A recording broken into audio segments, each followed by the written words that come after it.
Ever stood under a sky so wide your secrets felt small? Here on the world of cowboy stories, we ride the stories of the West. Campfire truths, trail dust, memories, saloon whispers. Gritty human, sometimes messy. Every tale is a horizon to chase. Subscribe, pull up a stool, and maybe find a little courage for your own frontier. The wind came thin and high over the San Juan, a wire pulled tight across the sky.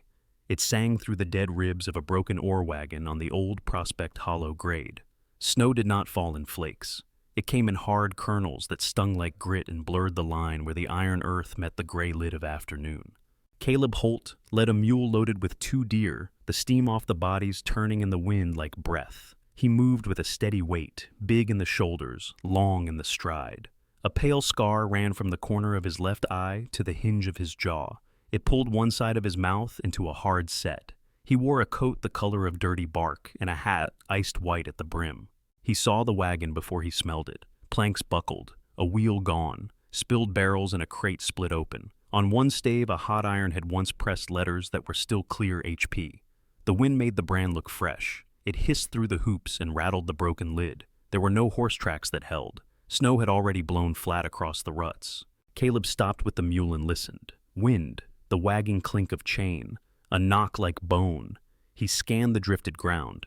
There in the lee of the axle, a knot of fabric hunched so tight it might have been part of the wreck. The fabric moved, not much, just a flinch at the edge the size of a bird's breath. He crouched. The leather of his coat creaked. Fingers that knew knives and ropes brushed aside a crust of snow. A face looked up at him from the dark, like something pulled from a creek. Cheekbones sharp, lips cracked, hair matted in a tangle of red and brown. A bruise lived along one jaw in the ugly color of a spoiled plum. Her feet were bare.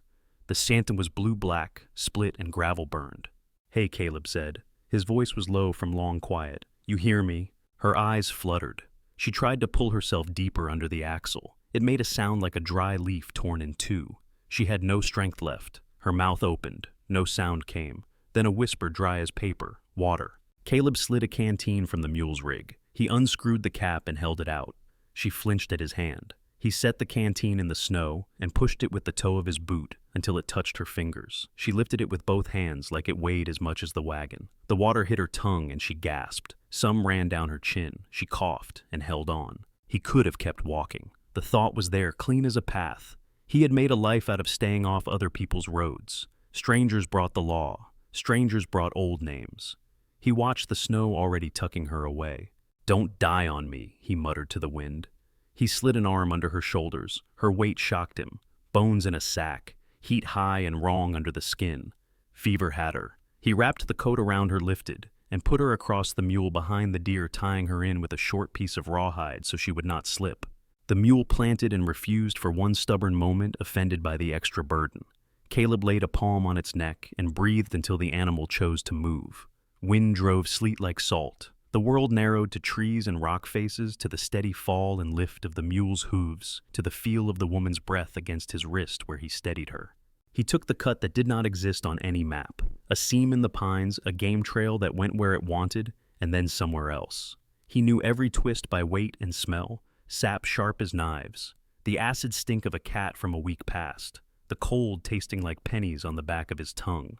Once an eagle lifted from a snag ahead, dark wings folding and opening against the wind. It hung for a long second, as if nailed to the sky, then slid off toward the high gray. Caleb watched it. The woman moaned behind him a thin sound. He moved again. Her head rolled against the mule's flank. He walked beside her and kept one hand light on the back of her neck so she would not knock it on the deer hooves. The touch was only a touch. His mind counted steps to keep from thinking of other things. He counted to 100 and did it again. He counted the trees that leaned like old men in a crowd. The cut opened into a box canyon, a place the wind lost its teeth. Sheltered walls climbed on both sides. Lodgepole pines stood thick as a fence. At the far end, under a ledge, his cabin sat square and low. Stone chimney. One window small and clouded. A rack of goat hides hung stiff under the eave. Smoke did not rise. He kept his fire low when he was gone. Caleb led the mule under the pines and into the lee of the cabin. He loosened the rawhide and lifted the woman again. Her breath stained his sleeve in hot spots. She tried to speak. He bent close. Name, he said. It came out more like a habit than a question. Her eyes slid past him and gathered on nothing. A word caught on her tongue. Lily. She closed them like she had given away a coin. He did not answer to that. He kicked the door open with his heel and stepped inside. The cabin breathed a cold that belonged to stone. He put her on his cot, the one he had built against the far wall, where the seam between logs did not leak. The cot sagged under no weight at all. He moved fast then, not rough, not soft. He laid wood on the banked coals and coaxed flame. Pine took quick. The smell filled the room. He set a pot on the trivet and poured in water from the covered bucket. He kept a goat skin near the door. He shook it to see if it was dry and tossed it toward the cot. Her dress had frozen stiff in places. Mud had turned to boards on the hem. He took his skinning knife and slid it along seams with the care of a man who had cut a lot of things free and knew how to leave skin intact. He cut away cloth where it stuck and peeled it back. He kept his eyes on the work, not on the map of her body. Bruises bloomed old and new. The air around her smelled of iron and stale perfume that the cold could not quite kill. He found a shirt of his thick and wool and worked it over her. It swallowed her to the knees. He pulled a thin blanket under her calves so her heels did not touch splinters. He poured a little whiskey on a rag and cleaned the cuts on her feet. She flinched unconscious. He wrapped the feet with strips of clean linen and tied them with a twist that would not slip. The pot began to rattle soft. He dropped a hunk of deer bone in, then a small onion from the basket and a pinch of salt. He kept his hand under the pot a moment to feel the heat climb.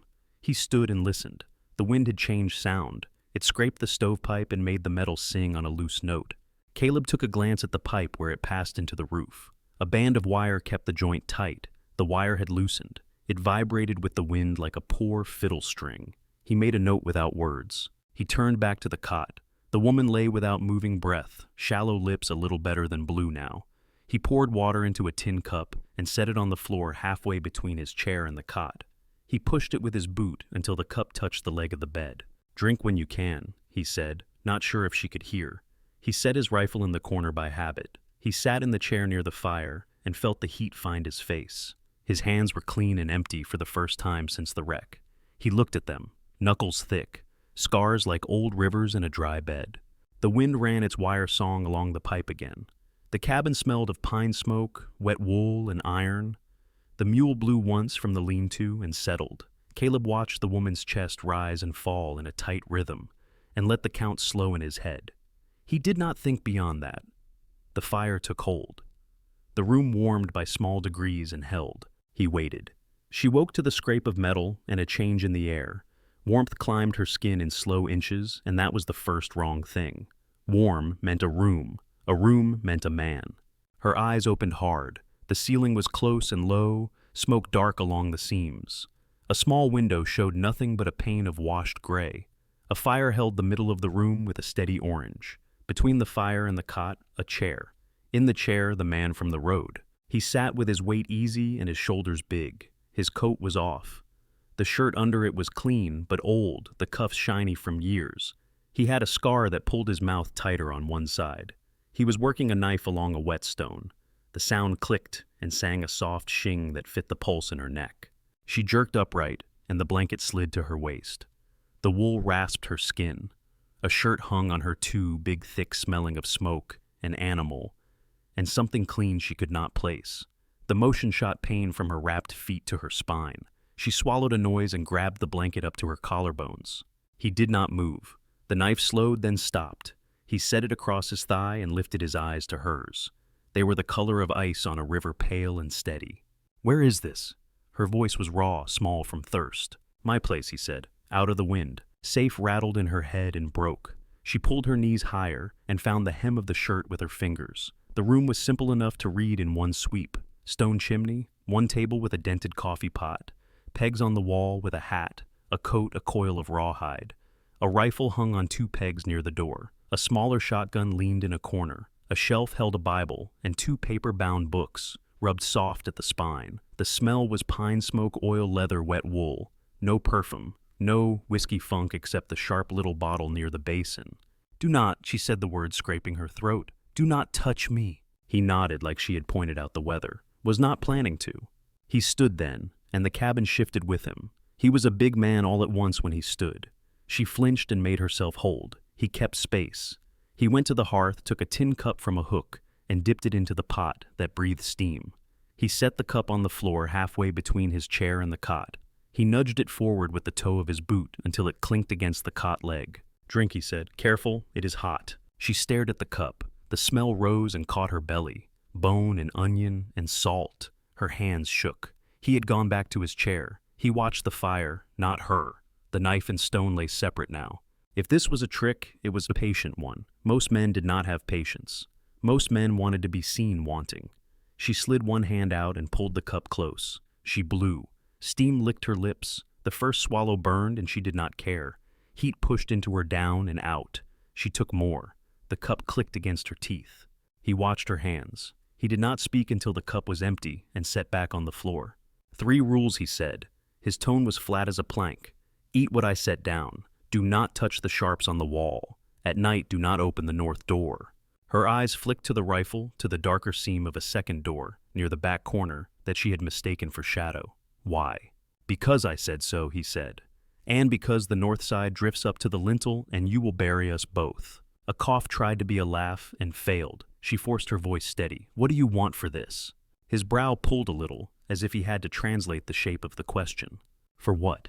"For the shirt, the broth, the bed." She lifted the collar with 2 fingers. The wool scratched and warmed at once. Her eyes stayed on his face. Most men liked their answers heard out loud. "Nothing," he said. "I am not buying, I am not selling." She did not believe him. She did not believe him either. Her body believed the heat, and that was enough for the span of a breath. She slid back and tucked the blanket higher. She could feel the bandages on her feet. The linen was clean and snug. The ache there was clean too, not the dirty throb of old hurt. "What do I call you?" she said. The words came before she could stop them. "Caleb," he said. "Caleb Holt." She let the name sit on her tongue without saying it. A name had a way of making a person become a person. He pointed with his chin to the cup. "There is more when your belly settles. You came out of the wreck with fever. You said water and lily. If that is your name, it is your name here. If it is not, I do not care." Her shoulders lifted and fell under the blanket. She pressed her lips together and tasted salt. Lily was a costume and a cage and a way to eat. She was not ready to move it off or keep it. She looked at her feet instead. He had wrapped each toe like he was saving every piece of her he could. He stood again, this time slower, and went to the basin. He rinsed the rag and wrung it out. He set the wet cloth across the crown of her head. The cold crawled pleasant down her scalp. His hand brushed hair away from her cheek. The touch was brief and clumsy. He stepped back as if he had reached too close to a ledge. "Rest," he said. "I will be here." He took up the whetstone again. The sound returned soft and even. Every few passes he checked the edge against the pad of his thumb. He did not look at her. He did not look at the gun either. His eyes went to the fire, to the corner where a stack of split wood leaned to the stovepipe where it lifted into the roof. The pipe trembled when the wind found it. A thin ring of wire around the joint ticked like a metal cricket. She watched him through the heat ripples. The world inside the cabin took its shapes in pieces. The chair with the one repaired leg. The table with a groove worn by a knife chopping the same place for years. A coat peg with a crack half hidden by the shoulder seam. The man who lived among these things had hands like tools and tools like company. Sleep did not arrive. It hovered. Her eyes sagged and fought, and then held. She spoke to hold them open. "That brand on the barrel," she said. "HP, I saw it." He did not turn. He eased the knife down and spoke to the fire. Letters burned themselves into wood. Not much to do about it after. She let that be an answer. She lay back and tested the pillow with the back of her head. The pillowcase had been washed in lye and dried in smoke. It scratched a little and smelled like the sun from last season. The next cup came without a word. He set it the same way and slid it at the same inch at a time. She drank slower. The heat had settled her places that had not been warm in a long while. She could feel her fingers again as fingers. He changed the rag on her head. He shifted the goatskin higher over her legs. His fingers brushed the shirt button at her throat and stopped there. He stepped back and found his chair, as if the floor had only one path and he knew it too well. "Tell me if you need," he said. Tell who she thought, and did not say. She closed her eyes because the bodies of the fire were softer that way. The stove sighed. Wind made the pipe sing on that loose note again, a thin wire drawn tight by weather. The tune was small and constant, and inside it she felt a shape like a rule. It made a kind of sense. Caleb wiped his hands on his pant leg and leaned his shoulders back to the wall. The knife lay edge to the room. The stone sat near his knee. The rifle kept its place on the pegs. He watched her chest rise and fall until the rhythm smoothed. He listened to the wind look for ways in and find fewer than before. The room held its heat. The light on the floor went from orange to gold to a low red. Outside, the mule huffed and quieted. Inside, the kettle began a low knock. Caleb stood to move it to the back of the grate, and the old wire at the roof joint tinked again. He looked up at that sound, and then back at the cot. Then he sat and picked up the stone. The knife sang. The rules held. The night came on. The cabin knew how to be a cabin. He let it. Morning came from the stove first. Heat pressed out from the bricks in a slow hush. The window stayed the same gray, but the light changed inside, warmer across the table scar and the curve of a tin cup. Caleb had dozed in the chair with his chin on his chest. He woke without twitching, stood and checked the pot. The broth had set a skin. He stirred, and the spoon traced a circle like a quiet clock. She was watching him. He saw that without looking at her face, just the shift of her breath. He lifted the cup again and repeated the small ceremony cup to floor nudge to the cot. She drank. Color came back to her mouth. "Your fever is dropping," he said. "You can sit up a spell if you want to." She tried and managed. The shirt fell loose over her knees. He saw her eyes find the wrapped feet, the clean strips in careful rows. The sight steadied her more than the soup did. "I need to work," she said. It came out more plea than plan. He shook his head once. "Eat, then we will see." By noon she was determined and steady enough to sit at the table. He set a small onion and a knife in front of her and put his hand around hers, moving her fingers into a grip that would not slip. His thumb rested on her knuckle for a second, then left.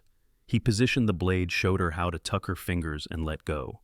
She cut slow. The pieces were not even. He did not correct her. The smell of onion pushed at her eyes and cleaned something behind them.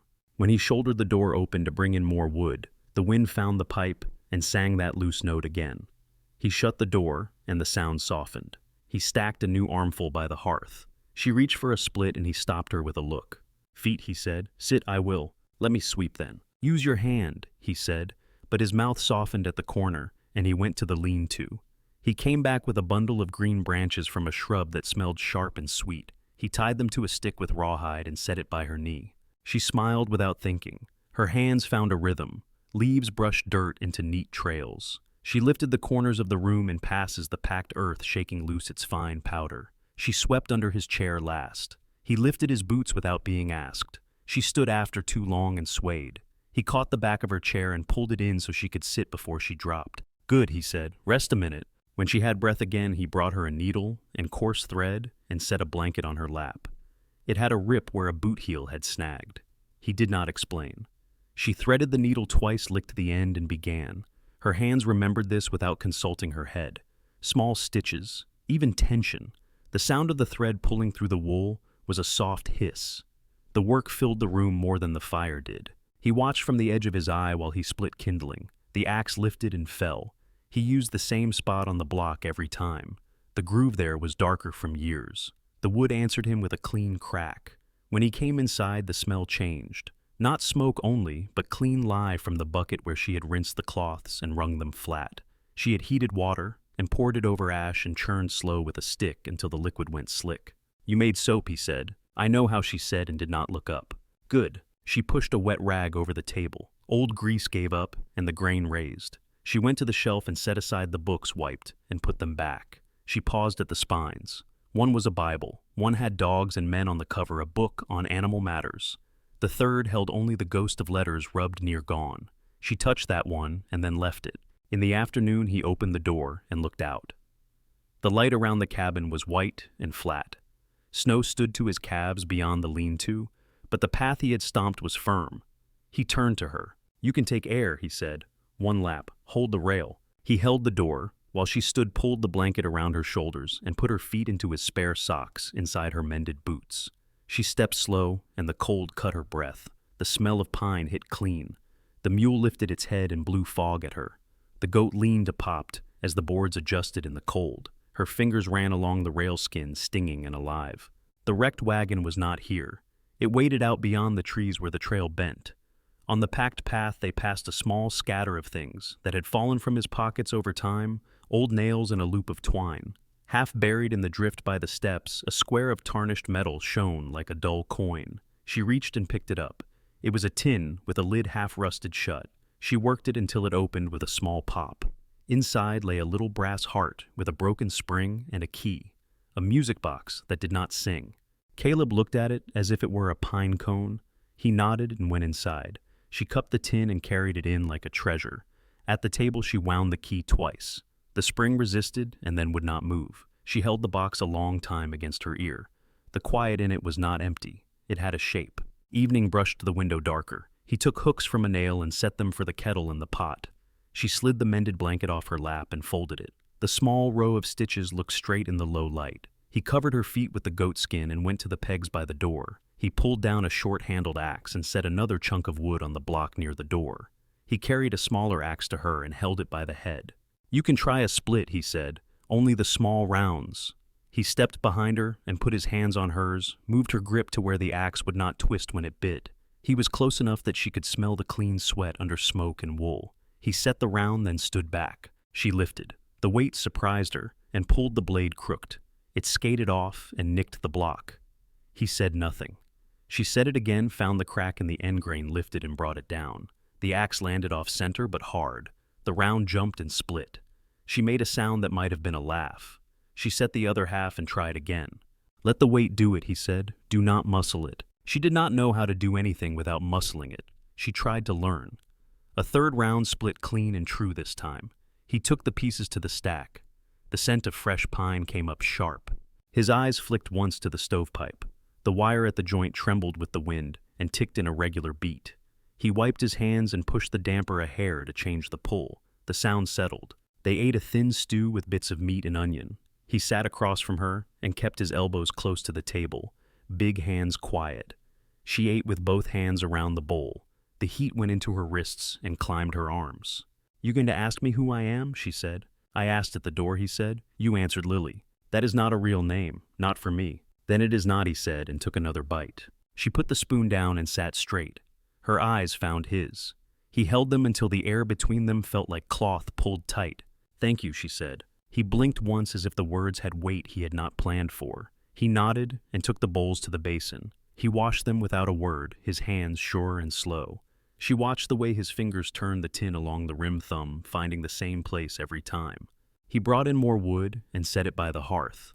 He hung her socks by the stove mouth where the heat would take the wet without scorching the wool. The shirt she wore had dried where the steam had found it. He fixed the blanket where it had slid toward the floor with 2 fingers and stepped back again exact as before. He looked at the stovepipe once more and then returned to his chair. He took out the whetstone and the knife. The sound of the blade on the stone laid a line of calm through the room. Her eyes sagged. She slid down on the cot and pulled the goat skin up. The music box sat on the table with the lid open and the broken heart inside bright in the firelight. She watched his hands move the big knuckles and the soft pads of his fingers, and her breath matched the pull and set of the blade. The wind outside softened around the cabin, and the pipe kept its small song. In the corner, the stack of split wood threw a clean sap smell every time a log shifted. Sleep came like a low tide. The last thing she saw was his profile against the fire, the scar pale his eyes half on the flame and half somewhere past it. The house held together around them, tight and plain and working. He stayed in the chair a long time, listening to the room breathe knife and stone quiet on his knee. The wind came back with a blade in it. The stovepipe made a thin music that climbed and fell as if someone plucked a wire in the roof. Smoke teased the seam where iron met wood, a pale finger probing for a way into the room. Caleb tested the damper, listened, and shook his head. He set his cup down and pulled on his coat. "Hold the pipe," he said, "strong as you can. Do not let it turn." She slid off the cot and planted her wrapped feet on the packed earth. The goat skin slid to the floor. Her hands went to the black collar where the pipe passed through the roof board. Heat bit her palms through the wool of his shirt. She locked her fingers and pushed up. The metal hummed against her skin. Caleb stepped out into the white, and the wind took him with both hands. He climbed onto the low shed, then the roof boots scraping for grip. Up there, the world opened hard and flat as iron in every direction. He crawled to the joint and leaned his weight into it. He could feel her strength below in the steadiness of the pipe. He pulled a new wire from his pocket and began to work it around the collar. "You got it," he called, voice taken and torn by wind. "Yes," she called back. The word came out as a cloud. He shifted, reached for the far side, and his glove slid on a slick of rime. He caught himself with his elbow and the roof thumped. Below the pipe jumped. Soot sifted down like black snow. Along with the soot came a single bright coal knocked loose from a shelf, inside small as a berry and the color of a fox's eye. It hit her shoulder and lay there a heartbeat that felt like a minute. The wool darkened and smoked. She sucked air through her teeth and wrenched one hand free to slap. The coal bit deeper, found the nap of the knit, and bloomed a slow orange. Caleb did not climb. He dropped. He took the edge like a man who had been in a saddle too long, hit the frozen ground, and was through the door before the smoke lifted to his nose. He crossed the room in 3 steps, one hand at her back, to keep her from letting go of the pipe, the other at the burn.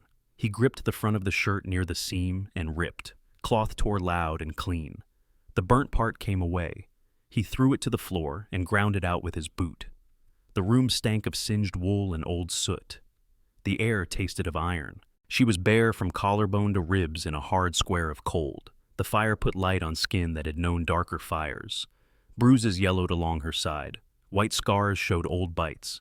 On the back of her shoulder, just below the place where a shawl would hide the skin, carried a small brand puckered and shiny, a miner's pick, and the letters HP. He did not reach for it. He did not speak. He looked as if a stranger had handed him a thing he had no right to touch or judge. Color rose up under the stubble on his jaw. He set his jaw and turned his motion stiff as if he had a splint. He went to the peg by the door and pulled down a clean shirt. He held it open in both hands and did not look at her. She let the pipe go. The joint held with the wire he had partly set. Smoke drew true, and the song in the metal changed to a lower note. Her hands shook as she slid into the new wool. He stayed where he was until the buttons were done, then he stepped past her and went back out into the wind. His shoulders were dusted white when he returned. The wire held. The pipe sat square and steady. He shut the door and stood with his back to it for a breath, as if he had kept out a bigger thing than snow. He hung his coat and went to his chair.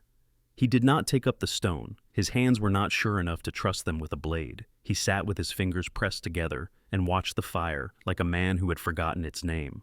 She kept the clean shirt buttoned up to her throat. The old one lay in a black mess on the dirt, a dark mouth that no longer burned.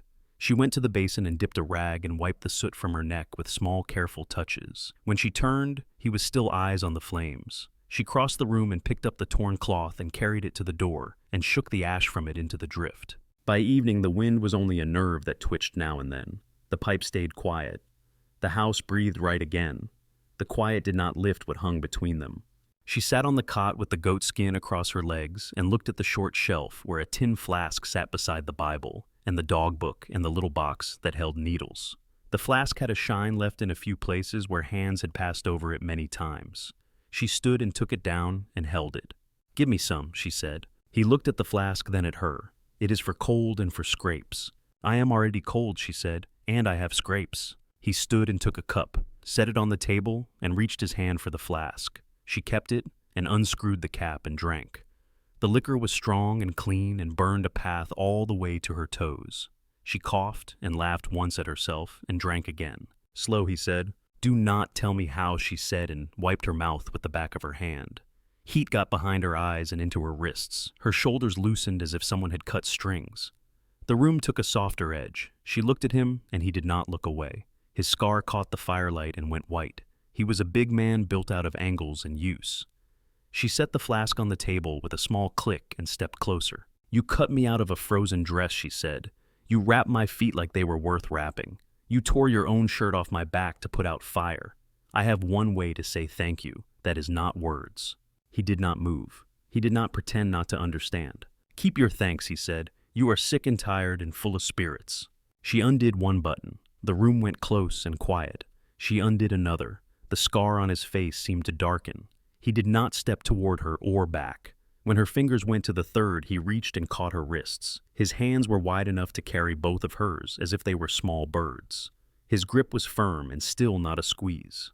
"No," he said. "Am I not good enough?" she said. "Have I been used up?" "Stop," he said. The word was quiet and it broke something inside it. His mouth worked once and then he got the rest out. "I am too big where it breaks things. I am not going to put that on you."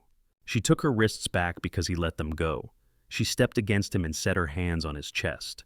His shirt was warm and rough. She felt his heart under the cloth and took the heat of it into her palms. She did not speak. She lifted one leg and slid onto him where he sat, and set her knees on either side of his thighs and looked down at his face. His breath left him. His hands came up and hovered at her waist. She closed her eyes for a second and said, "Try anyway." He set his hands fully on her and lifted her as if she did not weigh enough to count. He stood without strain and placed her on her feet. He did it with care, like setting a jar on a shelf that matters. He stepped back, breathing as if he had come up a long hill. His hands opened and closed once at his sides, the big knuckles white and then not. She stood with the shirt half open and the goat skin at her feet. Shame came fast and cold. It crawled up her neck. She buttoned with clumsy fingers and turned away. She went to the cot and sat and pulled the goat skin up to her chin. He did not speak. He did not go to her. He picked up the flask and set it on the shelf and sat in the chair with his hands flat on his knees. The room held both of them and held. Morning came clean and pale. He was not in the chair. She heard him outside, a calm knock that meant wood on wood, rawhide, pulling tight, breath in little grunts. She stepped to the door and opened it. The air had bite, but no teeth. He stood by the porch with 2 straight pine poles at his feet and a crosspiece in his hands. He lashed where the pieces met. The thing on the ground had the shape of a frame. "What is that?" she said. "A bed," he said. "For you, so you are not on mine." He did not look at her when he said it, but his face showed how careful he was being. He set his knife down and tested the lashings. The sight of the second bed pulled at her throat. It was a sensible thing, a kind thing, and a wall. She looked at the axe leaning by the door. She did not remember picking it up. The weight came into her palms as if it had lived there before. She walked into the yard where the new frame lay square on the snow-stained ground. Caleb straightened eyes unreadable. "Do not," he said. The word was calm. She put the blade to the near rail and swung. The cut bit deep. She swung again. Rawhide popped and flew. Wood splintered and sang. She took the little crosspiece and split it into clean kindling. Her breath came in small clouds. She lifted once more to make sure the thing was not a thing anymore, and let the axe head rest at her boot. "I will not sleep across the room like a stranger," she said. Her voice shook and did not break. She let the axe fall and turned and went inside. She sat on the chair beside the table and folded her hands and waited for a shout, for a fist, for the door to slam against the jamb. He did not shout. He was outside a long time. The noise changed from the knock of posts to the small, dry snap of thin pieces. When he came in, he carried the broken rails and fed them one by one into the fire. He did not look at her while he did it. The room filled with the sweet smell of green pine turning to heat. He sat in his chair and found the stone and set the knife to it. The sound laid itself down between them again. Her hands lay open in her lap and felt like hands. The stovepipe was quiet. The wire at the collar held. The wind dropped to a low talk in the pines, and their needles answered with a shiver that said only that they were alive. He watched the blade. She watched the flame. The house learned a new shape and kept it. The sky had the flat look that meant cold would not move all day.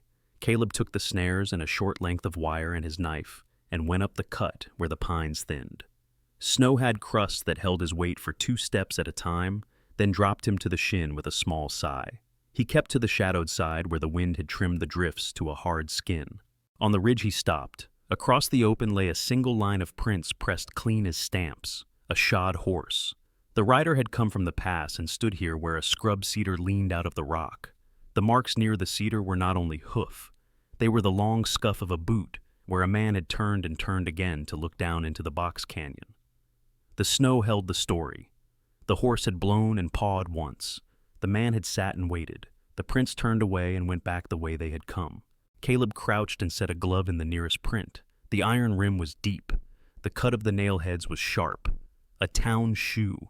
He drew his palm across the line and blurred it.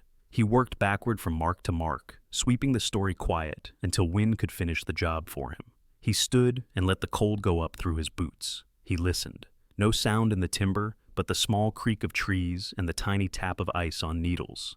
He took a long, slow breath, turned, and came down the ridge. At the cabin, he set his snares on the peg and stood with his hand on the doorframe. His body put a shadow across the threshold. He shook snow off his hat and shoulder and hung the coat.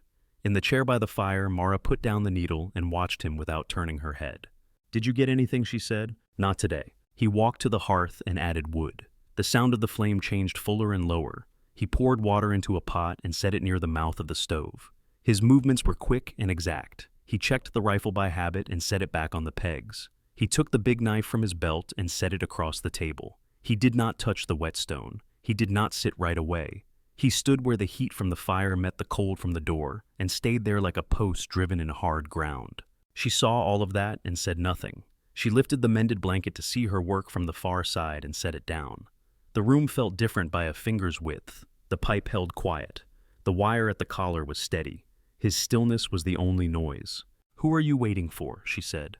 He looked at her then. The light from the fire cut his face into planes. The scar ran white. He set his palm flat on the table and left it there, as if making sure the wood would not vanish under his hand.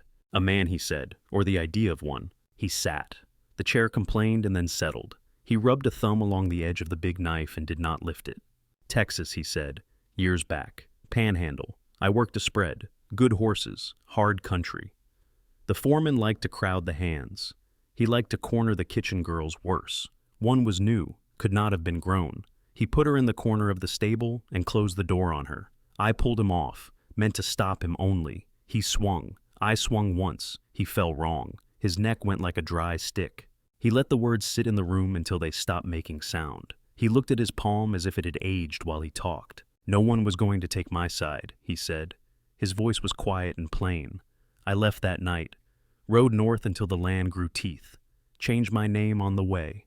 Mara set her hands in her lap and felt the skin at her wrists prickle. He had put truth on the table like bread. It needed an answer.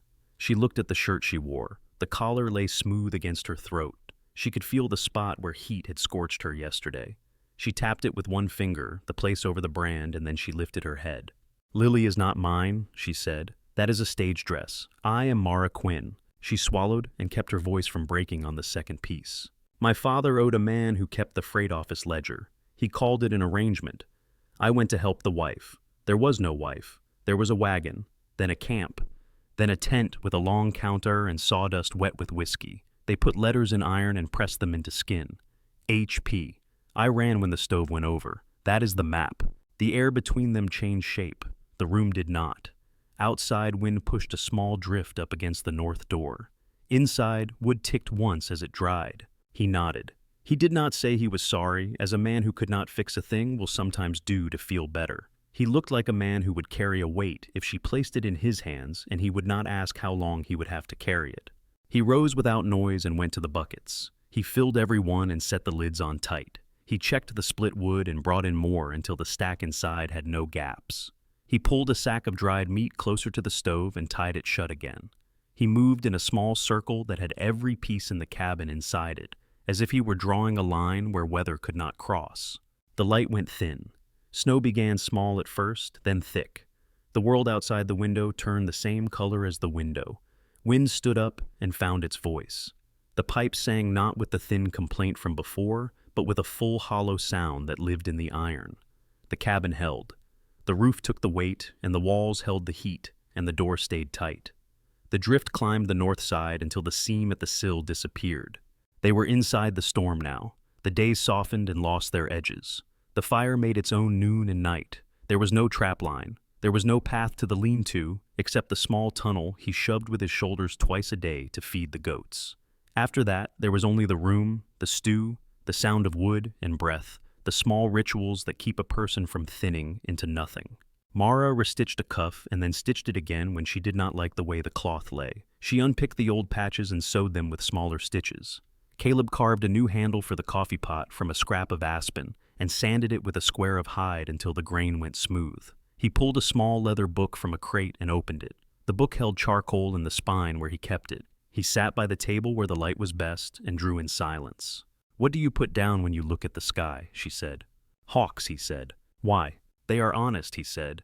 "They do not pretend to be ground when they are air." He did not draw a hawk. He looked at her hand where she held the needle and the cloth, and he drew that the curve of her fingers and the place where light fell on the knuckle, the thread crossing like a wire on a pole.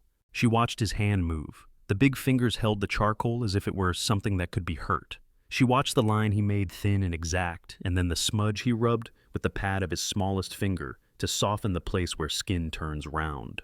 On the third day, she stopped counting. On the fourth, the wind went from a roar to a steady rush and then to a hiss. On the 5th night, it fell all at once. The quiet was a thing with weight. It pressed sleep out of their eyes and made the sound of their own hearts large. They sat on either side of the fire. The kettle hung back and breathed. The room glowed low and red. He held the book shut on his knee.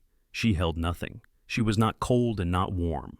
She felt like a thing that had been buried and dug up, and now needed to find the right name for air. She stood. Her feet were sure on the packed dirt. She crossed the space and knelt in front of him, as he had knelt in front of her once when she sat on the cot with her hands shaking. She put her hands on his knees. The cloth there was worn smooth. She felt the bone under it.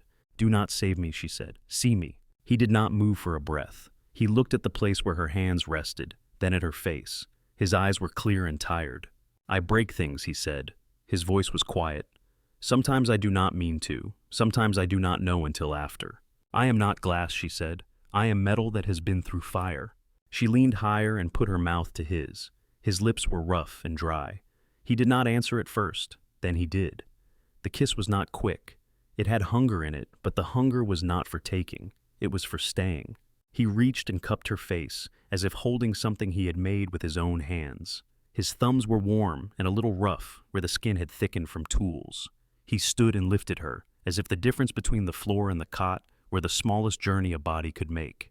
He set her on the goat skin and the blanket, and thumbed the loose hair back from her cheek.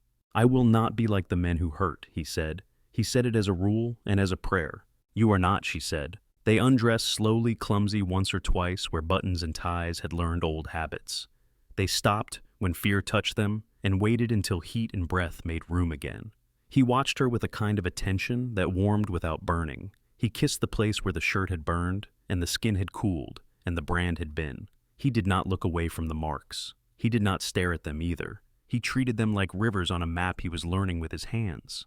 Her hands learned him back, the weight of his shoulder under her palm, the slow place under his ribs where breath gathers, the old broken line of his scar where hair refused to grow. They found a pace that did not ask for anything and still gave everything it had. The fire clicked and sank, and the room stayed warm. After the quiet held different, not heavy, not empty. He lay with his arm under her neck and his mouth in her hair.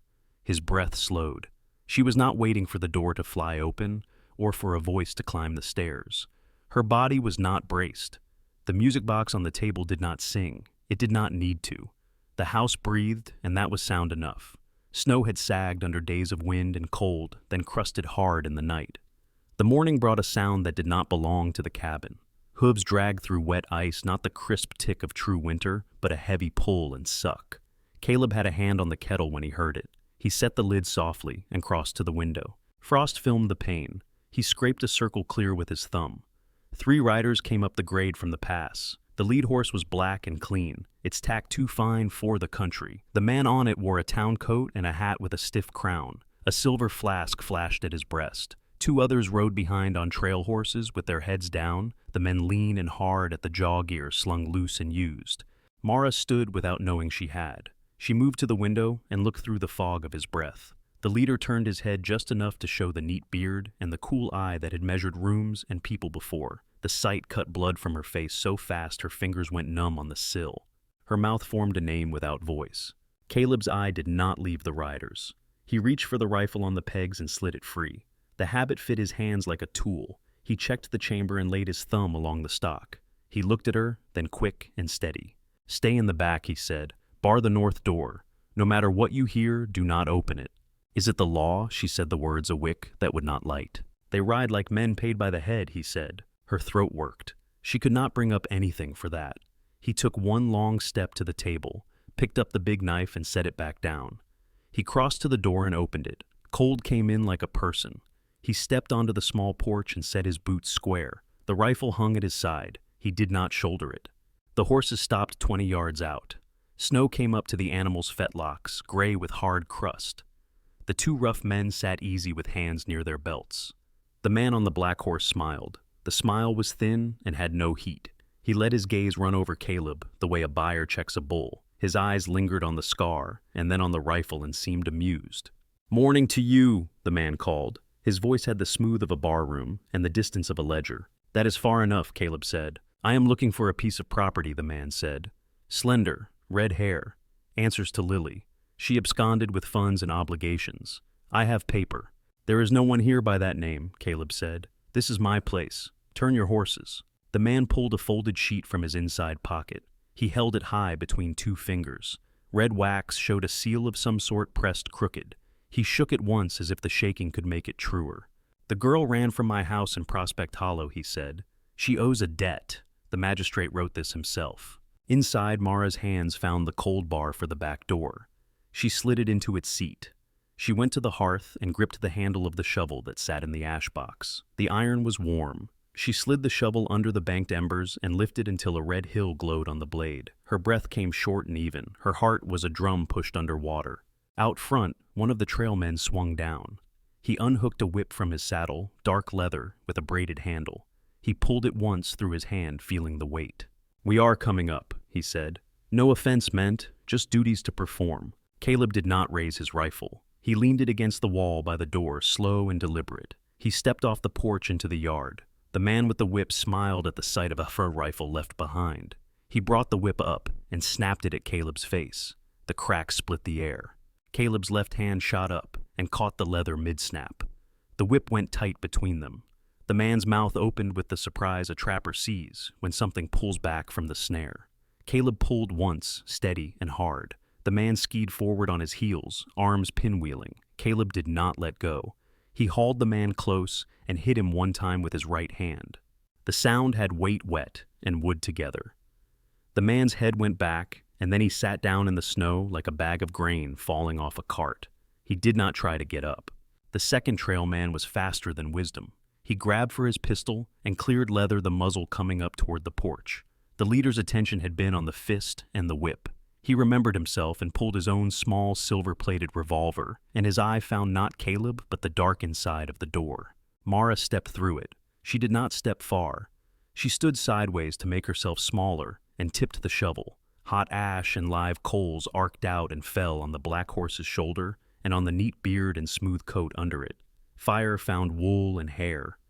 The horse screamed high and reared so sharply the man had no seat left under him. He spilled into the drift with a sound that had no shape but pain. The silver gun flew from his hand and landed in the snow, where it went dark against white. The second trailman's pistol was in his grip now and pointed at the woman on the porch. His eyes had the emptiness of a man who can only do one thing at a time. He hesitated just long enough to see the big man's face turn to him with all the light gone out of the eyes. That was enough. He pulled his reins with both hands, slammed a heel to his horse's ribs, and jerked the animal around. Snow and ice flew from under the hooves. He drove the horse back the way they had come, not looking over his shoulder. The sound of him dwindled into the pass. The leader lay on his side in the drift, hands to his face, coat steaming where ash had caught. The smell of scorched hair and wool knifed the air. He tried to crawl and got nowhere. Caleb reached him in 4 strides, grabbed a handful of fine cloth at the lapels, and lifted him clear of the drift. He slammed him against the cabin wall. The logs groaned. He pinned him there with his forearm across the throat. The man choked and clawed at the air. His eyes were wet and full of grit. The burn had not gone deep, but it had gone mean. He made noises that wanted to be words and could not stack right. Spit and cinders mixed on his lip. "She is not yours," Caleb said. He did not shout. His voice had no climb in it. It was a flat place. The man found a shape he could manage. He spat at the ground and tried to grin through tears. "She is anyone's who pays," he said. His voice was a rasp. "She is practiced. Ask her what she did for coin. Ask her whose bed she warmed before you built her a fire." Caleb pushed harder with his forearm. The man's face went red, then a dull purple. Fingers worked at the arm like minnows at a net and found no place to break it. Caleb's right hand drew back of its own will. The air in his chest felt thin and sweet. His knuckles remembered the feel of bone and the clean quiet after a blow.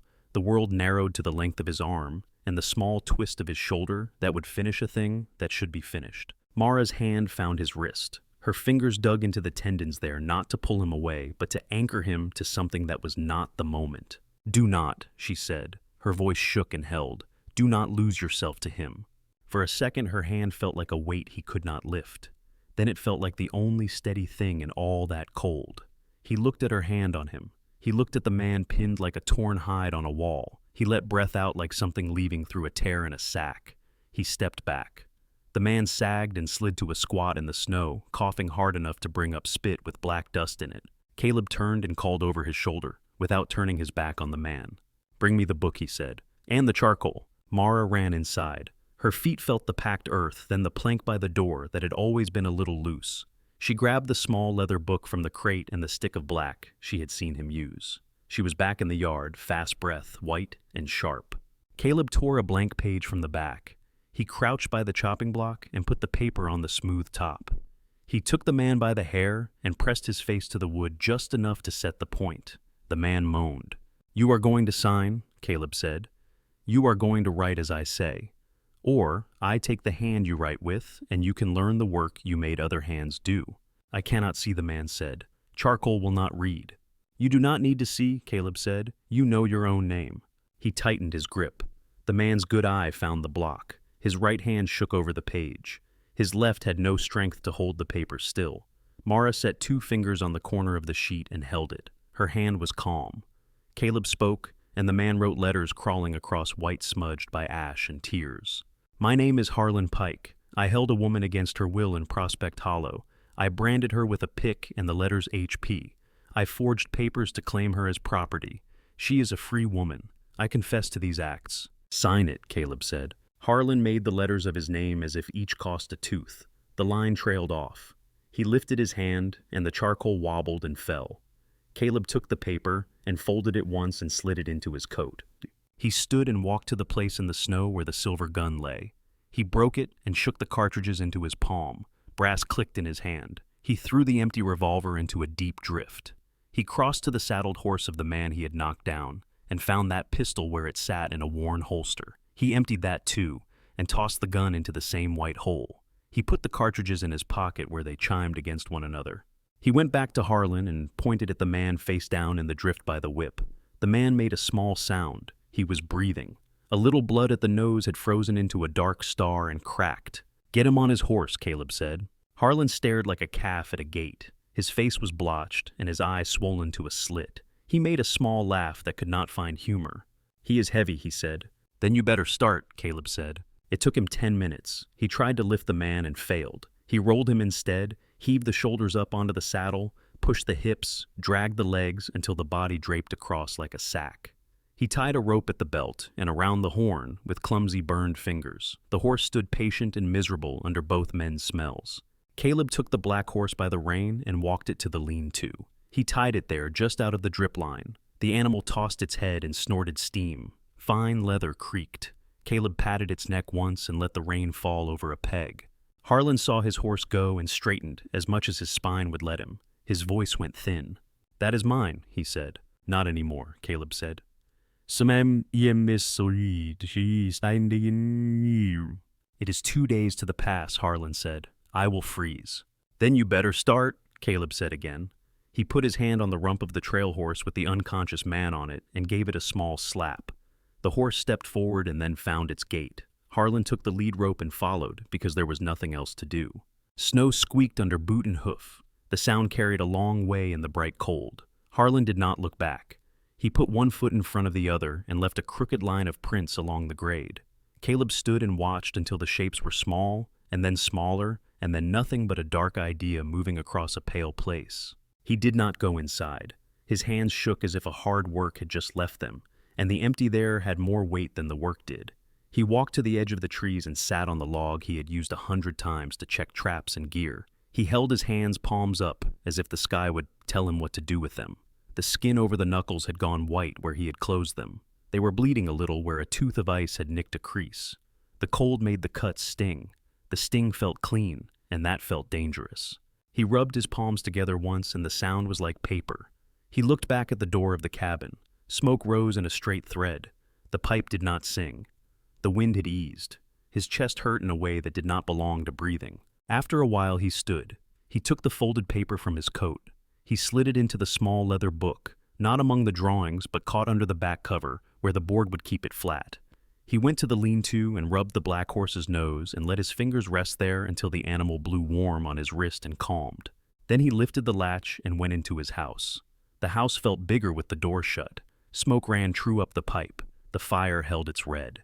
Caleb set the leather book on the shelf and put his rifle back on its pegs. He washed his hands at the basin until the water went pink and then clear. He looked at his knuckles as if they belonged to another man. Mara sat on the chair by the table. The music box lay open in front of her. The spring did not catch. She held the key without turning it. The room had all its shapes in the right places, but something in the middle had shifted. He crossed to the pegs and reached for a clean shirt. The drawer under the cot stuck, then slid. He pulled it and found only folded cloth. He lifted the pillow to check the seam where he sometimes kept a spool of thread. A thin curl of aspen bark lay there, pale as bone. Someone had cut letters into it with a small, careful hand, C and M. A bit of rawhide had been tied through a punched hole. He stood for a breath too long, then closed his hand around it and slipped it into his pocket. He did not say her name. He stepped to the door again. "I need air," he said. She did not answer. The door shut on a draft and left the room still. He went to the line of pines and sat on the log he always chose. The cold came through and settled into his bones in the clean way cold does when a man is not moving. He opened his hand and set the bit of bark on his palm. The letters caught what light the sky had. He closed his fingers again. He held them tight enough to feel the thin edges press into skin. Inside, Mara stood. She moved like a person who has rehearsed the steps of leaving, even when there had been nowhere to go. She wrapped a small wedge of bread in a cloth. She folded a strip of dried meat. She took the spare socks from the peg and tucked them in. She looked at the shelf and touched the book with the dogs and men and did not take it. She pulled his shirt closer around her shoulders. The place where the burn had been was cool now. That felt like a lie. She went to the cot and slid her hand under the pillow for the bit of bark she had left while he was out at the traps. Her fingers met only cloth and the smooth, warm plank under it. She lifted the pillow. The seam was empty. She stood there with the pillow in both hands, looking down at the hollow it had made, and something simple and small tore in her. She set the pillow back and picked up her bundle and walked to the door. The latch felt like a weight on a string. The air bit her lungs. The snow in the yard had crusted, then melted, then frozen again. It made a skin that broke in small, sharp sighs under her boots. The light had that thin look the day gets when the sun is past the ridge but has not gone. She went away from the pass by habit. She did not go for the trail. She went toward a dark line of younger firs where nobody had bothered to cut. Her feet made a path that did not know if it was a path yet. Her breath showed. She kept moving until the cabin was a square of color between trunks. Caleb stood up when the door latch clicked. He did not hear it so much as feel it leave the line of his day. He began to run without a plan. Snow broke and barked under his boots. The cold grabbed at his lungs. He saw her figure small and black against the firs and called once. Mara. She stopped, because the name reached something that could still be stopped. She turned. He came up with his breath raw, and his face set in a way that made her fingers go cold again. "Do not," he said. He had nothing else, and he said that as if it could carry everything. She held the bundle tighter. "I am the thing that drags the dark in," she said. It was not loud. It did not need to be. She was not pleading. She was stating a fact she thought he needed to hear if he could not already feel it. He pulled his hand from his pocket and opened his palm. The aspen bark lay there white and small, with the letters cut in as if a child had learned to write on it. "I found this," he said, "in the bed where I put my head. I thought I might have been empty for 8 years. Then I had this in my hand. It was not empty." She looked at the bark and then at his hand and then at his face. The scar was a pale line in the thin light. His eyes were not cold. They were not anything but open. "You kept it," she said. "I took it because I did not know what to do with the feeling he said. And because if you left and I did not have it, I would not have anything that was true." Her grip loosened on the bundle. The wrapped meat slid and she caught it without looking. "I thought you threw it away," she said. "I thought I was one more mess to burn."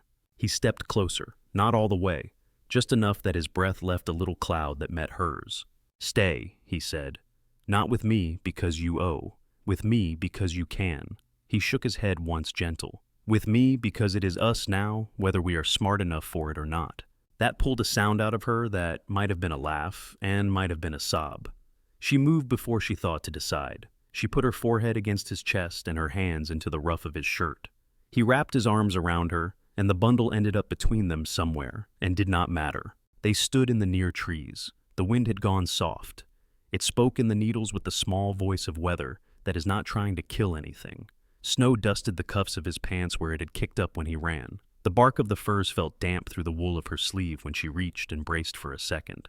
"Say it," she said into his shirt. The words were more demand than request. "You are mine," he said.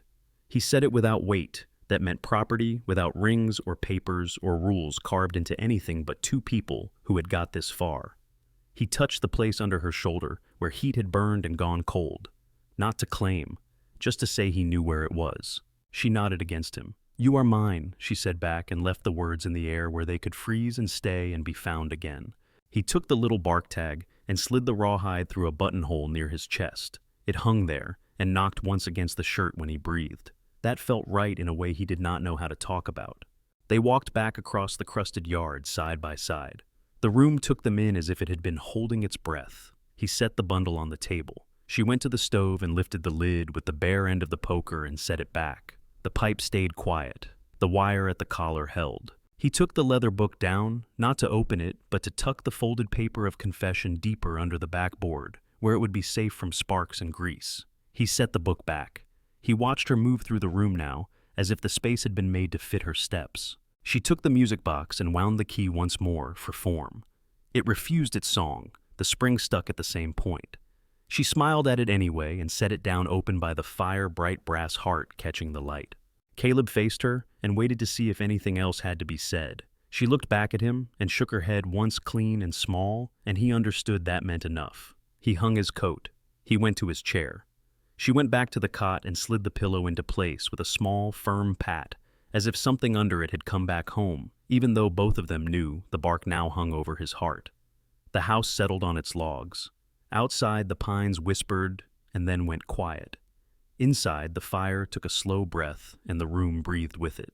The thaw came in pieces. Snow pulled back from the porch and left a fringe of dirty ice. Water dripped from the eaves and tapped the barrel by the step like a slow clock. Caleb stacked pelts on the mule and tied them with rawhide. The air had the bite of melt and old pine.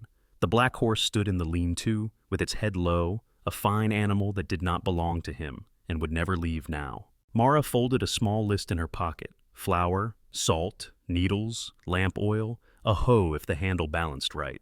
She checked the laces on her mended boots and rolled her socks smooth under them. The shirt he had given her was clean. She tied her hair back with a strip of cloth and set her hand on the mule's pack to steady her breath. He looked once at the rifle on its pegs. He took it down to feel the weight and set it in the corner. He slung only the short shotgun under the mule's lashings. He put his palm on the mule's neck, then on the black horse's shoulder, then he swung into the saddle. Mara climbed to the mule with her skirt tucked to keep it clear of burrs and the last stubborn snow. The trail out of the box canyon ran hard between the trunks. Sun found the high branches and broke into small coins of light on the path. Water ran under the crust and sang. The sound made her think of the tin box on the table that would not play and somehow had music anyway. They came around a bend and the pines fell back. Silver Junction lay along the flat where three shallow draws met. Two rows of buildings faced each other across mud and ruts. A false front for the general store, a black mouth for the smithy, a white steeple that lifted into the sky and cut it, a saloon with shutters half open and a painted lantern sign hung crooked. The street held barrels and a stray dog and the kind of quiet that comes when people pause in work, as if they share one thought. Caleb rode straight down the center. He did not look right or left. The mule followed close head down. The black horse's shadow moved tall on the storefronts as if it were two animals. Heads turned.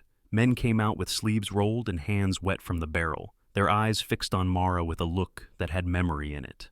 A few smiled a little at the corner of the mouth, not friendly. The women stiffened where they stood on the boardwalk with baskets. Hands went to children's shoulders. The children looked up to see why. Mara sat taller because hunching made a person small. That was a lesson she hated knowing. The heat on her face was not from the sun. She kept her hand on the reins where they crossed the mule's neck. The leather felt dry and real. Her palms sweated and stuck. Caleb reached across the small space between them. He put his glove over her bare hand and left it there gentle and firm. He did not look at anyone else. He looked only at her. The street kept its pause. At the hitch rail, he swung down and tied the horses. He lifted her from the mule. The move was simple. His hands set her on the ground, as if that was the truest thing a hand could do. He picked up the end of the pelt bundle and heaved it across his shoulder. The bell on the door of the general store was a flat tin thing that rang once and settled. Inside, the air smelled of flour dust, coffee, and kerosene. Shelves held tins and bolts of cloth and a stack of blue calico that had waited all winter for a wedding that did not come. A scale sat on the counter like a small balance that might judge anything a body set on it. The man behind the counter wore a vest too tight and had a cautious smile. His gaze slid over Mara and snagged. He could not keep his face from showing what he thought he knew. He cleared his throat and set the smile again. "Fine morning to you," he said. "What can I do?" "Trade," Caleb said. He dropped the pelts on the counter one at a time. Martin, fox, a heavy beaver that had cost him a finger inside his glove with how stubborn it held. The man's hands knew good fur. He stroked the guard hairs and lifted the hides to the light. He talked price right away. Caleb answered in short numbers, and the man nodded, then nodded again because the furs were worth it. A shadow darkened the doorway. A tall man in a black coat stepped in and removed his hat out of habit. His face was lean and lined, and held a strictness that looked like it had been carved and not learned. His eyes went to Caleb, then to Mara, then back to Caleb. "You are the man from the canyon," he said. His voice was steady and low. Caleb turned slow enough to be polite, and not slow enough to be afraid. "I am." The man's gaze cut back to Mara and did not soften. The men around the stove at the back of the store stopped pretending not to listen. "This woman," the man said, "you keep her under your roof." Caleb stepped between them without changing where he stood. "This is Mara," he said. His voice stayed even. He did not say anything else. The man's jaw set. He lifted his chin a fraction. "I am Reverend Ezra Whitcomb," he said. "I keep the church on the hill. We would not choose to be blind in this town. We know who she was in Prospect Hollow." Mara's hand found the edge of the counter. Her knuckles went white and then let go. She drew breath through her nose and kept her eyes on a nailhead in the floorboard that had been hammered crooked and then straight. Caleb did not look away from the Reverend. He spoke like a man placing a small stone where it needs to be. "I was empty. 8 years," he said. "Your book can say what it wants about that. She is the only thing that has filled any part of it." The Reverend's mouth opened. Nothing came. The shopkeeper studied his scale as if it had begun to tell the time. The men at the stove unfolded their arms and looked at their boots. The moment slid past. The Reverend put his hat back on. He turned and went out into the white. Caleb turned back to the counter. The shopkeeper found his prices again as if they had never left. He pulled flour and salt and lamp oil and 2 needles that cost too much and a hoe with a handle that balanced right. He wrapped a sack of coffee tight and tucked it against the flour so the bag would not tear. He scribbled numbers and crossed them and wrote a smaller total. His eyes did not leave the paper. Mara saw that and understood it as a kind of kindness for a man who did not know how to offer any other. On the street, they loaded the sacks on the mule. The people of Silver Junction went back to the parts of their day they could hold. A girl on the boardwalk slipped a look at Mara and then looked away with a small smile she hid from her mother. Mara held that smile inside for later. They left by the same road hooves sucking at the thawed spots, iron ringing on the frozen ones. The wind had nothing to say. Caleb rode close. He did not speak. She was glad of that. Words would have made a shape around the feeling, and some things could not be contained without breaking. By the time the cut narrowed and the pines thickened, the day had gone softer. When the cabin showed between the trunks, something sat on the porch rail that had not been there when they left. A tin pie plate with a patched square of cloth laid over it like a small quilt. Steam held under the cloth and lifted at one corner. Caleb swung down and set the reins on the peg. He lifted the cloth. Inside, an apple pie sat with a split crust and sugar that had melted and run in little amber rivulets. He looked up at the ridge. A speck moved along the skyline. A woman on a mule rode away with a careful seat skirts tucked head down as if the trees had spoken to her, and she was listening. Mara took the plate in both hands. Heat came through the tin. She sat on the step and set the pie on her knees. She took the patchwork cloth and smoothed it with her thumb. The stitches were neat and full of years. She covered her face with the cloth and laughed through it, and then cried because the laugh had nowhere to go. Caleb stood close and put his hand on her back and left it there. He did not ask who. A person who wanted to be known would show a face when they wanted.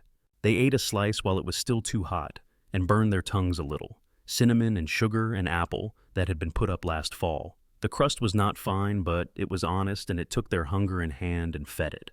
2 days later, a knock sounded at the door that did not belong to anyone from the canyon. It was a polite knock. It carried a pause between raps the way a schoolteacher counts between sums.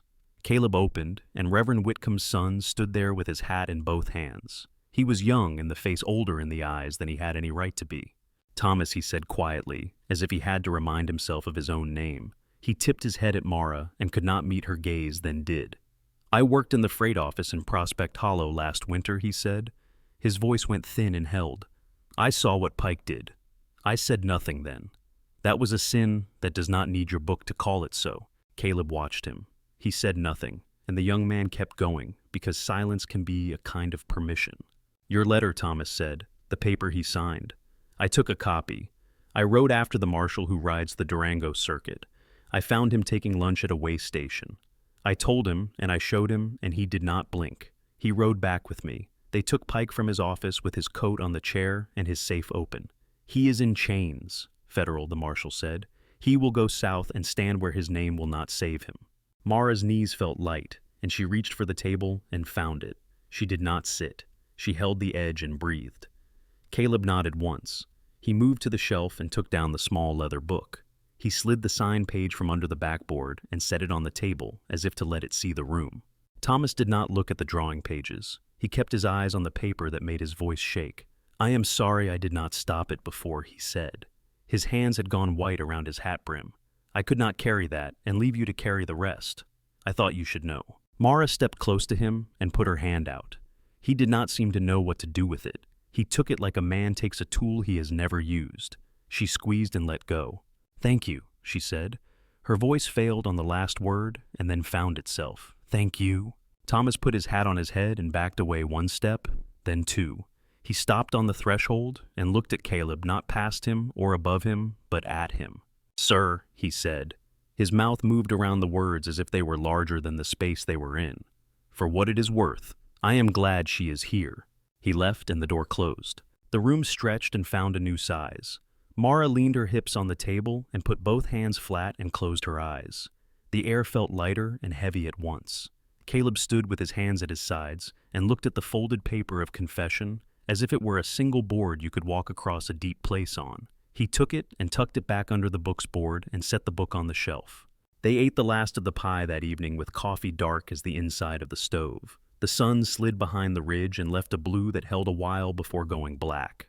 She washed the tin and set it to dry on the rail. He set the patched cloth on a peg by the door.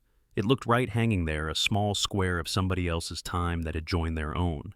When he banked the fire, the pipe made a low hum like a throat clearing. The room went to coals and shadows. She lay with her head on his shoulder and felt the rise and fall of his breath settle. His hand covered hers where it rested on his chest. In that quiet, she felt a small click in herself, like a lock coming open without anyone turning a key. The night smelled of ash and apple and wool. The cabin kept the heat. The valley held its hush. They let the day end. Spring came on the ground first. The meadow darkened with wet, and the edges of old drifts pulled back like blankets someone had kicked it off in a warm sleep.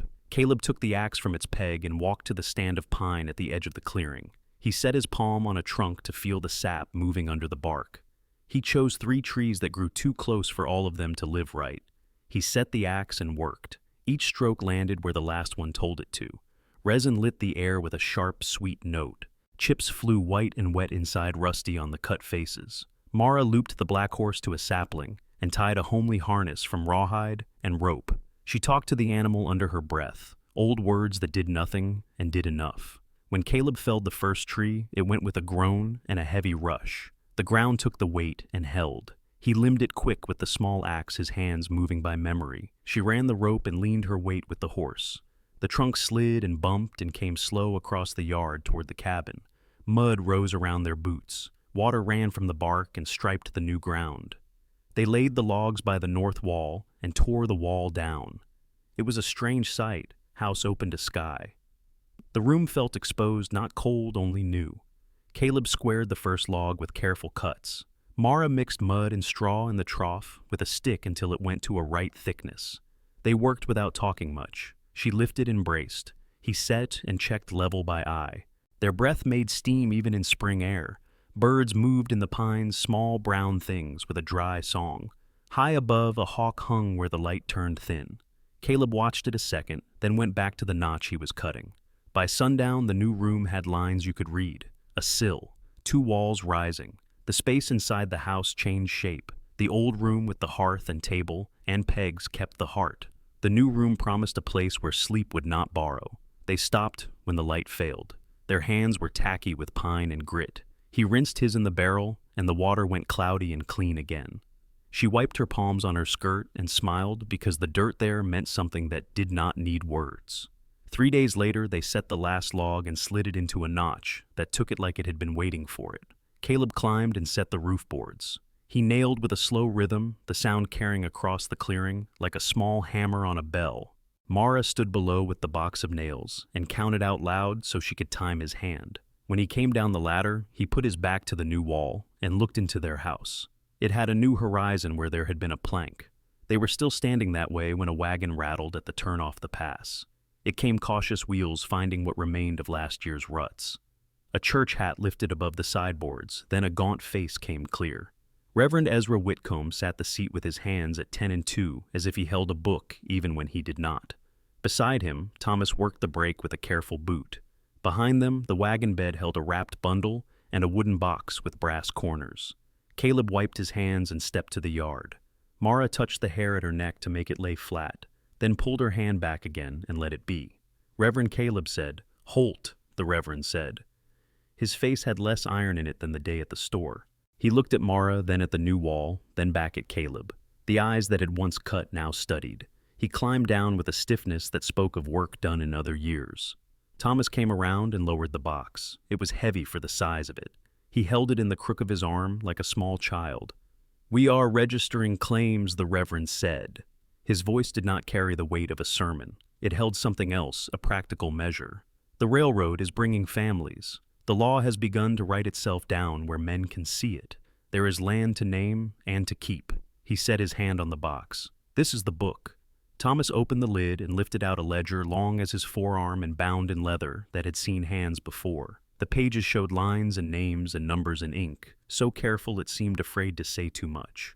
Thomas turned it toward the table that stood in the old room, and the Reverend carried it inside like a thing that would be borrowed and returned. Mara felt the air in the house change when the book crossed the threshold. Paper makes a room hold still. Caleb set the chair right, and the Reverend put the ledger on it. He smoothed the page face down on the table to make the binding settle. He did not sit. He looked at them both. "It costs," Caleb said. He had not meant to speak first. The words came from the part of him that kept accounts of salt and shells and bullets. The Reverend's mouth pulled one way and then the other.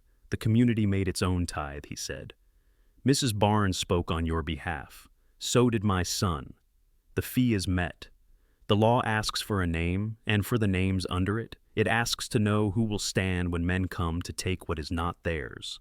Mara felt the plank under her feet. It had been the same plank yesterday, and yet. She stood near the table and did not touch the ledger. She felt as if her hands might leave prints on such paper, and she did not know if that was allowed. A name the Reverend said again. He held the pen without offering it yet. Caleb looked at Mara. Her face was steady and open. He looked at the new wall with the light sliding along it like water. He looked at the rifle on its pegs and at the little curl of aspen bark that hung now from a button on his shirt by a strip of rawhide. He felt the letters against his chest. "Holt," he said. "Caleb Holt." He looked at Mara again. And Mara. Mara held the pen when the Reverend gave it the weight new in her fingers. The nib scratched as it touched down. Her hand made her name in a careful schoolgirl script that did not belong to any saloon. She did not tremble. The ink bled a little into the paper. Caleb signed with letters that were plain and square. The Reverend sanded the wet with a pinch and blew the dust away. He closed the book and stood without hurry. "There is one more matter," he said. "The claim is straightest when the law sees a bond. A husband and a wife on a page leave less room for someone to argue. It can be done as a form before a clerk. It can be done as it was always done with words and witnesses and water. We are not church folk," Caleb said. "God is not only in the church," the Reverend said. He looked at Thomas, then at Mara, with an awkward kindness that did not suit him yet and might give in time. He nodded toward the door and the world beyond it. "If you would have me speak, I will speak. If not, you can write the words yourselves, and I will hold the book and say yes." Mara looked at the stream that ran loud now that the banks had given up their ice. She put her palm flat on the new wall, feeling the cold seep through the green wood. Then she looked at Caleb and spoke quiet. "By the water," she said. They walked to the creek bed by the stand of willow. The current went quick over the stones and made a sound like someone shushing a child who had almost slept. Mrs. Barnes had come with them without being asked. She wore a shawl that had once been fine and was now honest. She stood a little apart, hands folded in front of her, and watched with her chin up. Thomas stood with the ledger held to his chest. The Reverend took off his hat. He did not open a book. "Stand there," he said, and they did.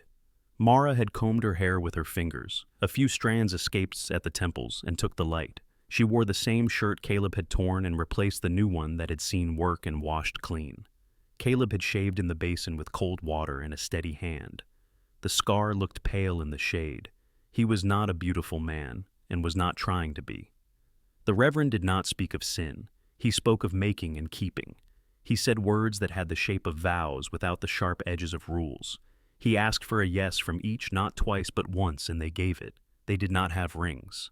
Caleb took her hand and set both his hands over it, so her fingers disappeared under his palms. He lifted her hand to his chest and pressed it there, where the little bark tag lay under cloth. "I will stand," he said. His voice did not reach for anything. It told the truth of what his body had already been doing in 100 small ways. "I will stand," Mara said, and her voice went a little rough on the last word, and stayed there not from fear but from use. The Reverend said, "It is done." Mrs. Barnes made a sound like a small bird that has been sitting with a full chest for too long. Thomas smiled in a way that changed his whole face for a moment, then went shy and tucked the smile away. On the way back, the hawk lifted from a fence post and slid into the higher air. Caleb watched it go and did not draw it with his hand. He carried the picture in his chest, where breath made room for it. In the house, the new room waited. Mara stepped into it and put the bed against the far wall, where the seam did not leak. They bent the willow saplings into a small hoop over the headboard and tied the curve with rawhide. She hung the patchwork cloth from Mrs. Barnes across the end of the bed, as if it were a banner for no one but them. He took the rifle from its pegs and held it in both hands, and stood still until the feeling in his legs went from old to new. He set 2 nails high over the shared door and hung the rifle there. It looked different in that place. Not for reach, for remembrance. He showed her the coffee pot with the aspen handle he had carved. She ran her thumb along the grain and smiled at the way it fit her hand. She set it on the trivet and watched the way the flame moved under it. The room smelled of green pine clean plaster from the chinking smoke and wool. It smelled like work more than fear. Evening laid itself down in layers. The window took on that look glass gets when the light no longer cares to come in. Caleb banked the fire and set the kettle to the side where it would murmur but not boil over. Mara folded the shirt she had washed and set it on the cedar chest they had made from a shipping crate sanded smooth. She touched the lid of the music box and left it open. The brass heart inside caught firelight and held it without making a sound. They lay down in the new room and did not pretend it was the same as any other bed they had known. The walls had a fresh smell that would be gone in a year. Their breathing found a matched pace without either of them doing anything about it. He put his hand over her heart and felt its steady talk. She put her palm flat on his shoulder, where the muscle rose and fell when he drew breath. The wind outside moved in the pines with a soft run of sound that had no edge. The pipe did not sing. The house held. In the dark, Mara turned her face and spoke small. "Husband." The word fit her mouth like a thing made for it. Caleb did not answer because he did not need to. He breathed in and out, and the room went with him. Morning would bring mud and tools, and the same stew turned and stretched. The ledger would lie on a shelf in the church with their names on a line that did not rub off. The room would dry and the new wood would darken. For now, the floor under the bed felt solid, the roof did not leak, and their hands found each other without looking. The stream outside went on saying what water always says. The cabin rested in its new shape and stayed. Years rounded the bark on the railings and laid a soft sheen on the boards that hands touched every day. Sun baked the pitch out of the porch posts in thin amber lines. The barn stood square and true. A fence stitched the meadow to the trees. The stream ran loud in spring glass slow in late summer, and bright with thin ice when frost pinned the grass. Children's voices ran ahead of their bodies and bounced off the water. 2 of them, a boy with hair the color of wheat cut late, a girl with a laugh that lifted like a bird. They skipped stones and missed and tried again. When one slipped in up to a boot top, the other reached without thinking and hauled him back with 2 hands and a grunt. Mara watched from the porch. Her hair held threads of white that caught the light when she turned her head. Her hands were browned and strong, the backs marked with small nicks that came from gardens and rope and knives that had slipped once and then never again. She wore a clean shirt and an apron with a neat mend at the corner. The patchwork cloth from Mrs. Barnes hung by the door and faded into a softer blue where the sun found it every afternoon. Caleb came from the barn with a pail that slopped white against the rim. He set it on the rail for a moment and watched the two at the stream. The scar on his face had gone pale and fine. Gray lived at his temples. The line of his shoulders had not changed, only settled. He moved the way a man moves in a place that fits and has learned his weight. He stepped up behind Mara and folded his arms around her waist. She leaned back until her shoulder fit the hollow of his chest. His chin came to rest lightly at the crown of her head. They did not speak. They watched the children and the way the sun cut the water and turned it to pieces of glass that did not cut. Inside the house, the small brass heart of the music box lay open on the shelf by the Bible and the dog book. It caught a beam and held a coin of light on its wheel. It had never learned to sing again. It did not need to. The room had learned its own song in the click of the kettle lid and the low hum of the stovepipe, in cold in the soft talk of hands on wood. The rifle hung high above the shared door. The metal wore a brown that looked like bark at dusk. It stayed there out of reach, not for use only for remembering that some things had been needed once and were not needed now. On a peg near the table, a small curl of aspen bark hung by its rawhide tie. C and M cut with a pocket blade, the cuts darkened by years of smoke and air. It touched the wall when the house took a deep breath in wind and made a click soft as a fingernail. The wind came down the canyon in the afternoons and tried the needles on the aspens by the garden. The talk it made had no sharpness in it. It sounded like a table at supper when everyone is full and no one needs to hurry. Mara hoed the rows between beans and corn, then leaned on the handle and watched the leaves flip their pale sides when the breeze worked through. She put her palm to the dirt and felt a damp cool under the top crust. She reached for a weed and pulled it slow so the roots came up whole. Caleb set a hinge on the new gate where the old one had pulled the post crooked. He drove the screws with a turn that came from the shoulder, not the wrist. The gate swung and latched with a sound that pleased him. He touched the latch again just to hear it. The black horse grazed along the fence line with a patience that comes from years and good grass. Sometimes people came up the grade. Mrs. Barnes rode in with a pie or a sack of apples and stayed on the porch to talk about weather and seed, and the way the road down by the willows washed in the last storm. She never asked for anything. She left with eggs and a wrapped loaf. She patted the children's heads and spoke to them, like they were already the size they would be someday. Thomas came once with a new baby under his coat and a face that could not hold all the happiness he had. He set the baby in Mara's arms as if handing over a lantern no wind could touch.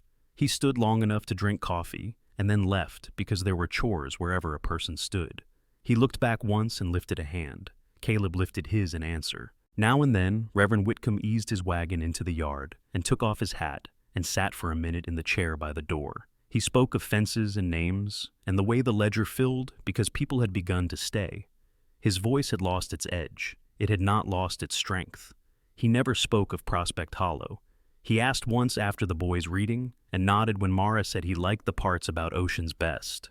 Then he stood and set his hat on his head with 2 fingers and left before the sun slid too low. The children grew sure on the trail into the timber. They learned where the raspberries hid under thorns. They learned to set a hand on a horse's neck before moving behind it. They learned that snow in April can lie, and that the thaw under it has the last word. They learned that a hawk does not circle anything that will not feed it. Caleb showed them how to look without pointing. He tapped his chin and let them find it. Sometimes a hawk hung over the clearing. It rode a line of air like a string someone else had pulled taut for it. It slid off without hurry and went higher where the sun is stronger. The boy counted the beats before the glide. The girl shaded her eyes and held still until the hawk was only a small thought against the blue. Evenings laid themselves down in wide bands. Light took a soft slope off the Wind River line. The porch boards warmed the bottoms of bare feet. The smell of dinner went out of the open window and found the yard. Caleb and Mara sat in the quiet that comes when work is done right. Sometimes the children fell asleep in the corner with a cat that had come from a neighbor's barn and decided to live here. Sometimes the cat stalked moths in the kitchen and made a small thump against the wall when it misjudged. On a night near the end of summer, the stream kept a fast song from the last storm. The air held a clean after-rain taste. Fireflies stitched green along the fence where the grass grew long. Caleb stood behind Mara again, arms around her hands linked at her middle. She set her palms over his. Their fingers fit without looking. The children's laughter blew up the bank and reached them in a soft wave. The barn creaked once as the timbers settled. A goat coughed and then laid its head down. They were not looking at each other. They were looking out. The mountain line went purple and then almost black. A thin white star showed and kept its place. The wind took the aspen leaves and made them shine their pale bellies, and then lay flat again. The sound in those leaves had a cadence they knew by heart. Inside the coffee pot with the aspen handle sat warm on the trivet. The music box kept its square of light. The rifle slept on its nails. The little bark tag turned once on its tie and stopped. The house breathed and held. Caleb tightened his arms one notch. Mara leaned back the smallest bit more. The night took their shapes and made room for them. The porch boards carried their weight. The earth under the posts carried the boards. The valley carried the earth. The wind went on speaking in a language they knew. The sound from the stream filled the spaces between. Home kept them where they stood. Thank you so much for listening to today's story. If this story resonated with you or made you reflect, I'd love to hear your thoughts, so feel free to share them in the comments below. And don't forget to like, subscribe, and hit the notification bell so you won't miss the next story.